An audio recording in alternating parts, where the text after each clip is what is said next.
मेरठ से हूँ। मेरे यहाँ तो कोई बीजेपी का लीडर किसी गांव में नहीं घुस सकता है। मेरठ में, मुजफ्फरनगर में, बागपत में घुस नहीं सकते हैं। वो नहीं समझते कभी भी जब तक पूरा सत्यानाश ना हो जाए। देखो, सरकारें जो होती हैं उनका मिजाज थोड़ा आसमान में हो जाता है। उन्हें ये दिखता नहीं है कि ये इनकी तकलीफ कितनी है, लेकिन वक्त आता है फिर उनको देखना भी पड़ता है, सुनना भी पड़ता है। यही सरकार का होना है। अगर किसानों की मांगे नहीं मानी गई तो ये सरकार दोबारा नहीं आएगी। इसमें किसानों के साथ ज्यादती हो रही है। वो 10 महीने से पड़े हैं, उनके घर बार छोड़े हुए पड़े हैं, फसल बोने का टाइम है, अब भी यहाँ पड़े हैं दिल्ली में, तो उनकी सुनवाई करनी चाहिए सरकार को। लेकिन मैं उनके साथ हूँ। उनके लिए मैं प्रधानमंत्री, गृह मंत्री सबसे झगड़ा कर चुका हूँ। सबको कह चुका हूँ कि ये गलत कर रहे हो, ये मत करो। मेघालय के राज्यपाल सत्यपाल मलिक बीते रविवार को राजस्थान में झुंझुनू के दौरे पर थे। एक कार्यक्रम के बीच मलिक ने मीडिया से बातचीत कर कई मुद्दों पर खुलकर राय रखी। वह बोले कि मैं किसानों के मामले में केंद्र सरकार से अलग राय रखता हूं। मलिक ने कहा कि मैं तो किसानों के मुद्दे पर केंद्र सरकार से कई बार लड़ाई भी कर चुका हूं। साथ ही इस मामले में मेरा मानना है कि किसानों की सुनवाई होनी ही चाहिए। वहीं उन्होंने कहा कि यदि केंद्र सरकार एमएसपी लागू करती है तो किसान अपने आप संतुष्ट हो जाएगा और यह आंदोलन भी अपने आप समाप्त हो जाएगा। सत्यपाल मलिक ने इस दौरान कई मुद्दों पर बात की और खुलकर राय रखी। मलिक ने कहा कि केंद्र को एमएसपी की गारंटी का कानून बनाना चाहिए। उसके बाद निश्चित ही किसानों का मुद्दा हल हो सकेगा। देश के किसानों की हालात बेहद खराब हैं। केंद्र निश्चित रूप से इस मामले में गलत रास्ते पर है। वहीं बता दें कि मलिक उत्तर प्रदेश के रहने वाले हैं और भारतीय जनता पार्टी की टिकट पर 2 बार सांसद भी रहे हैं। इसके अलावा मलिक ने कहा कि ऐसे ही हालात रहे तो आने वाले समय में केंद्र सरकार वापसी भी नहीं कर पाएगी, क्योंकि केंद्र सरकार को समझना चाहिए कि किसान 10 महीने से अपना घर परिवार छोड़कर सड़कों पर बैठे हैं और यह समय बुआई का है। लेकिन इतना लंबा समय हो जाने के बाद भी उनकी सुनवाई नहीं हो रही है, जिसके कारण उनके अंदर गुस्सा है और यही हालात रहे तो केंद्र सरकार वापसी भी नहीं करेगी।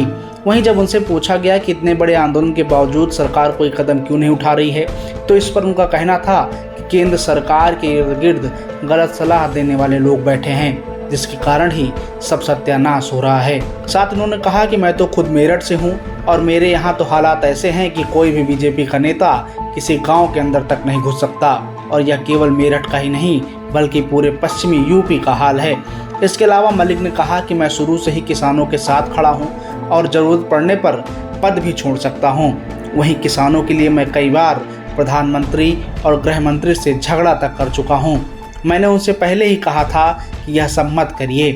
उन्होंने कहा कि यदि कोई मुझे आंदोलन में मध्यस्थता के लिए कहे तो मैं उसके लिए भी तैयार हूं।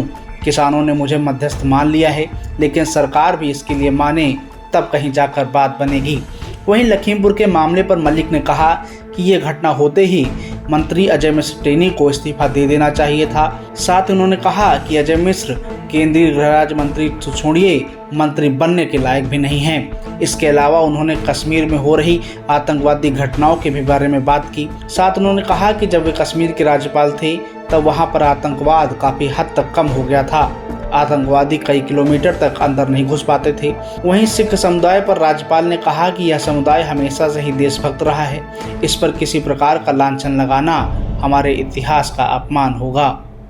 मेरे रहते हुए कोई टेररिस्ट श्रीनगर के 550-100 किलोमीटर के दायरे में घुस नहीं सकता था। अब तो श्रीनगर शहर में मार रहे हैं लोगों को और गरीब लोगों को मार रहे हैं। इसका विश्लेषण नहीं कर सकता, पर ये बहुत ही दर्दनाक और बहुत तकलीफ देह बात है। इसमें किसानों के साथ ज्यादती हो रही है। वो 10 महीने से पड़े हैं, उनके घर बार छोड़े हुए पड़े हैं, फसल बोने का टाइम है, अब भी यहाँ पड़े हैं दिल्ली में, तो उनकी सुनवाई करनी चाहिए सरकार को। जब जरूरत पड़ेगी वो भी छोड़ दूंगा, लेकिन मैं उनके साथ हूँ। उनके लिए मैं प्रधानमंत्री, गृह मंत्री सबसे झगड़ा कर चुका हूँ। सबको कह चुका हूँ कि ये गलत कर रहे हो, ये मत करो।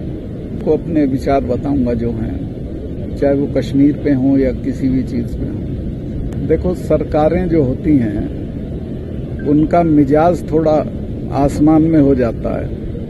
उन्हें ये दिखता नहीं है कि ये इनकी तकलीफ कितनी है, लेकिन वक्त आता है फिर उनको देखना भी पड़ता है, सुनना भी पड़ता है। यही सरकार का होना है। अगर किसानों की मांगे नहीं मानी गई तो ये सरकार दोबारा नहीं आएगी।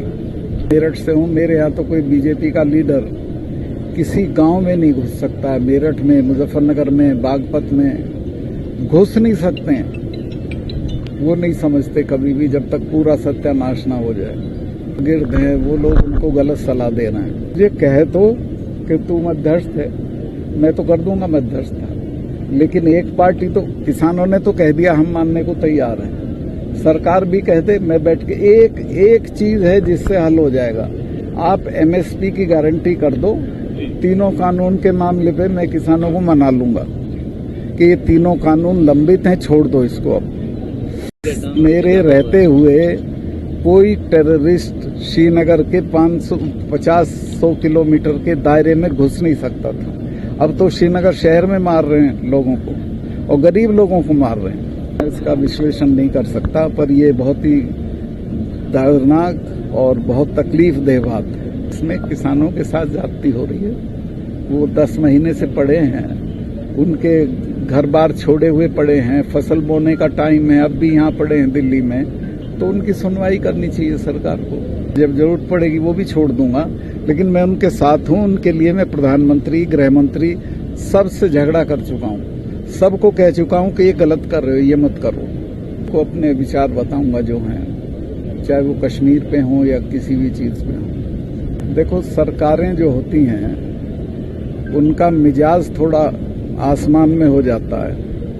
उन्हें ये दिखता नहीं है कि ये इनकी तकलीफ कितनी है, लेकिन वक्त आता है फिर उनको देखना भी पड़ता है, सुनना भी पड़ता है। यही सरकार का होना है। अगर किसानों की मांगे नहीं मानी गई तो ये सरकार दोबारा नहीं आएगी।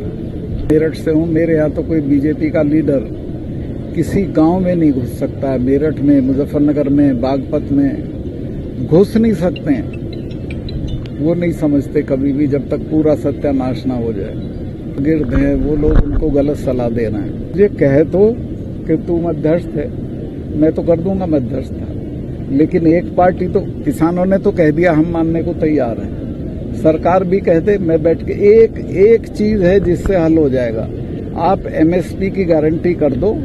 तीनों कानून के मामले पे मैं किसानों को मना लूंगा कि ये तीनों कानून लंबित हैं, छोड़ दो इसको अब।